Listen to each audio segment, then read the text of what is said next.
Hola compañeros, compañeras. Bueno, un gusto poder volvernos a encontrar en esta formación de los lunes que venimos sosteniendo desde Convocatoria Segunda Independencia. Y vamos a continuar entonces con el tema que tomamos en esta parte de la formación que tiene que ver con lo organizativo.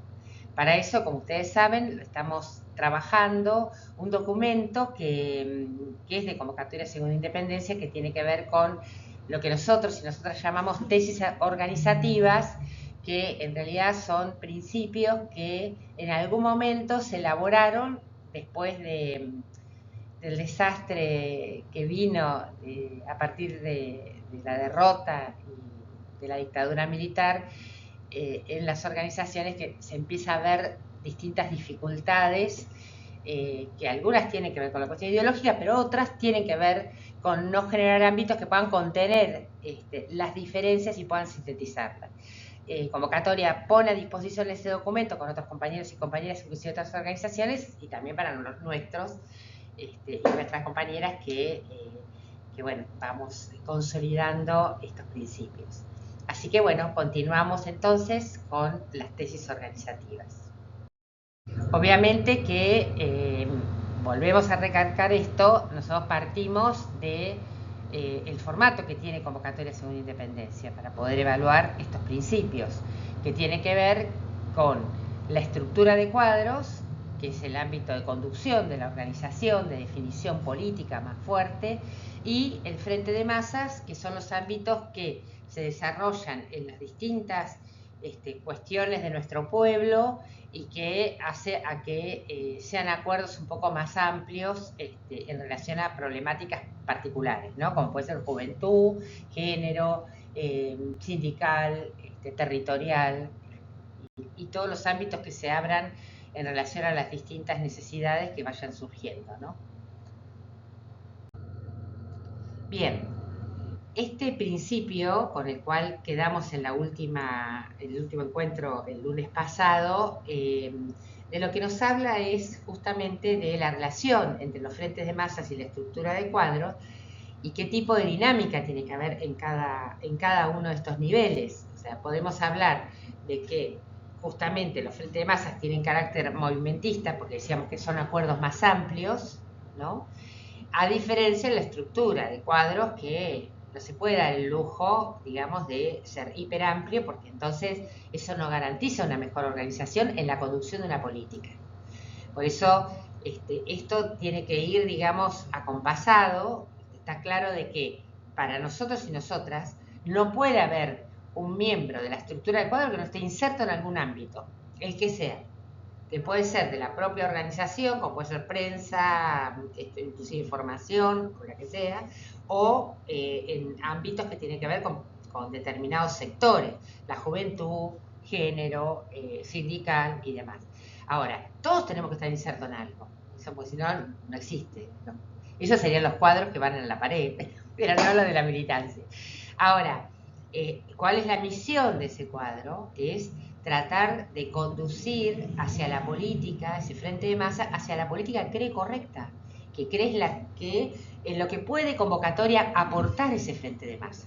Y esto no significa manejar, llevarse puesto, no, significa tratar de conducir hacia una determinada política que considera Convocatoria que es la que justamente va a dar mayor beneficio a ese sector.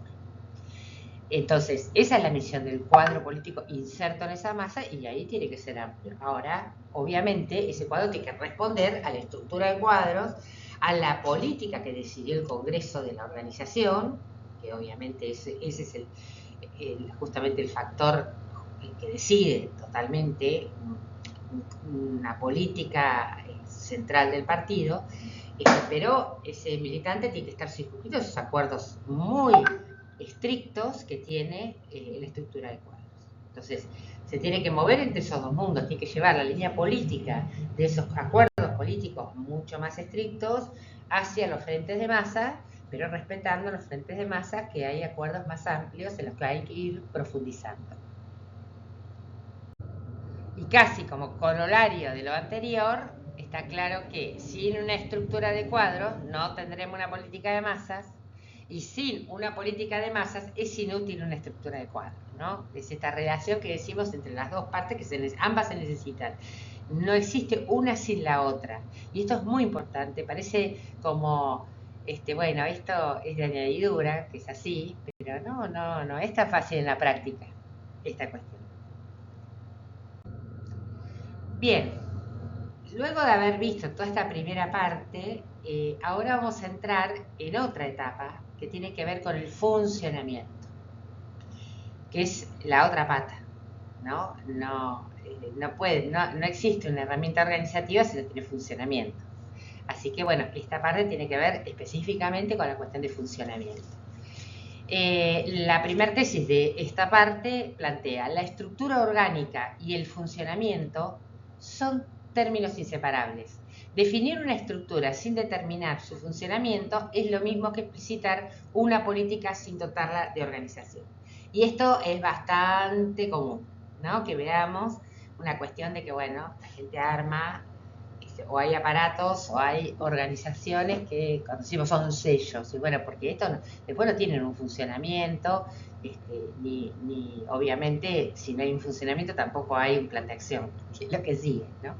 Así que bueno, parece también básico, pero es esencial entender que si no nos reunimos, no existe. Si no nos juntamos en los colectivos, no es cierto que exista esa estructura. Estamos mintiendo. Un aspecto fundamental del tema de funcionamiento tiene que ver con el centralismo democrático, justamente.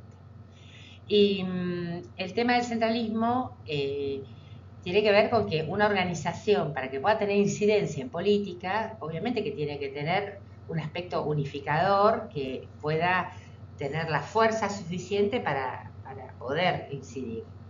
Y esto implica, bueno, una parte que tiene que ver con centralizar la acción, ¿no? Esta cuestión de que a veces pasa que hay organizaciones que tienen toda la cuestión, cada uno tiene autonomía, bueno, pierde fuerza a nuestro modo de ver la acción política. Tiene que haber una cuestión, un elemento centralizado. Ahora, lo que sí hay que tener mucho cuidado es que ese elemento centralizador sea absolutamente democrático, o sea, que la ida y vuelta entre las masas, la estructura de cuadro y la política que se lleve adelante debe estar muy aceitada y muy articulada. Y este es un aspecto que nosotros le vamos a dar mucha importancia. Y bueno, y vamos a compartir un último fragmento de Sedoya, que fue la persona que estuvimos compartiendo el lunes pasado en relación a textos de Mao Zedong. ¿Por qué? Porque habla específicamente del tema del centralismo democrático, y luego, por supuesto, que llevará la voz cantante en el encuentro de este lunes es el Negro Soares, que bueno, nos explicará bien todas estas tesis que yo fui acá sintetizando y presentando, y él las profundizará. Así que bueno, nos despedimos con Sedoya y ahí vamos a discutir, como siempre, lo más rico de la formación, que es encontrarnos y poder compartirlo en la virtualidad, por lo menos. Nos encantaría que sea presencial, pero esto se hace difícil cuando hay gente que participa de distintos lados de Argentina, pero bueno, ahí en ese desafío de compartir juntos esto. Entronca de alguna manera con el principio del centralismo democrático. Mire, para hacer una revolución, si quieren tratamos el tema con más detenimiento, para movilizar a las masas, usted necesita al menos de dos tipos de instrumentos. Usted tiene que tener bases sociales de apoyo, usted tiene que ser capaz de crear movimientos de masa y ante todo movimientos permanentes de masa, es decir, movimientos u organizaciones que no desaparezcan una vez que se conquistan las cosas parciales por las cuales se luchó. Bueno, porque me pongan luz, porque me pongan una escuela cerca para mis niños, etcétera, etcétera, que permanezca. Y usted necesita una organización partidaria, usted necesita un partido, usted necesita de una vanguardia organizada, conformada por los elementos más conscientes, más sacrificados. Porque en esas masas, dice ahí mismo Mao, usted encuentra varios tipos de personas, desde los que son totalmente inactivos hasta los que son muy activos. Y usted tiene la misión de irlos cantando y en la lucha ir asignando a cada cual de acuerdo a sus cualidades determinadas cosas. Y una estructura partidista necesita centralización. Porque lo otro es caos, lo otro es indisciplina. Esto es una lucha prolongada y en las condiciones de Mao era una condición de guerra literal. No guerra en el sentido de Clausewitz, de que es la política con otro. Y no, guerra, en guerra permanente. Un país en guerra permanente, desde el siglo de la humillación, desde las humillaciones sufridas, desde las guerras del opio, en fin, por las potencias occidentales, en particular Inglaterra y Francia y por Japón. Entonces se necesita ese proceso de centralización. Se necesita que en asambleas, en núcleos, en células, como le quieran llamar, se discuta libremente las ideas. Haya incluso una lucha ideológica en el interior de las organizaciones. Se caracterizan por la crítica y la autocrítica, pero cuando se toman decisiones se debe actuar como una sola persona, como un solo hombre, como una sola mujer. Como un solo hombre, como una sola mujer. Se necesita que los organismos inferiores se subordinen a los superiores, etcétera, etcétera. ¿Cuál es la inflexión que opera Mao ahí?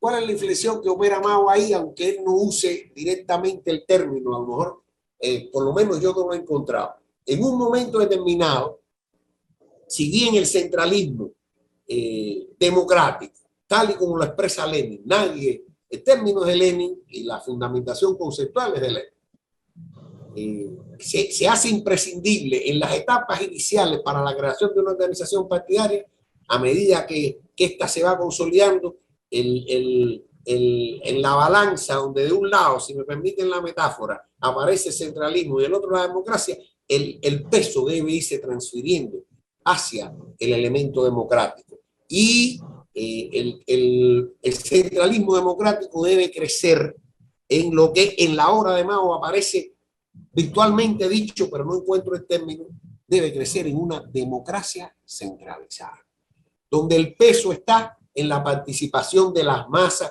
de la gente, las decisiones de la gente, pero tiene que haber una centralización, una auténtica democracia. Y una de las pretensiones fundamentales de Mao es que la línea de masa es aquella concesión del mundo, aquel método de dirección, aquel estilo de trabajo de la dirección revolucionaria que crea las condiciones para una democracia auténtica que no siempre, repito y concluyo esta parte, en los inicios de un proceso de creación de una estructura partidaria de revolucionarios abnegados, conscientes, sacrificados, forjados en las grandes tempestades de masa, como decía Mao.